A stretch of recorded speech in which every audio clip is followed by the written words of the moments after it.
తమిళనాడు ఎన్నికలు చూసాం, కేరళ ఎన్నికలు చూసాం. మరి అందరూ ప్రజలు మార్పు కోరుకుంటున్నారు.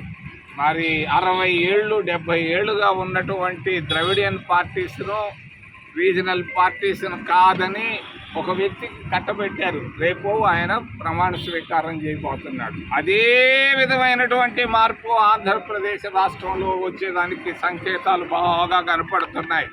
రాష్ట్రం అంతా మరి ఖచ్చితంగా 2 ప్రాంతీయ పార్టీలు తుడుచుకొని పోవడం ఖాయం. ఖచ్చితంగా కాంగ్రెస్ పార్టీ 29లో రావడం ఖాయం అని తెలియజేస్తూ అవినీతి బాగా పెరిగిపోయింది. క్రితంలో ఆయన ఉన్నటువంటి ముఖ్యమంత్రి లిక్కర్ స్కామ్లో ఇరుక్కుపోయాడు. ఈయనేమంటే మైండ్ స్కాములు, భూముల స్కాముల్లో ఇరుక్కుపోతున్నాడు ఈ చంద్రబాబు నాయుడు గారు.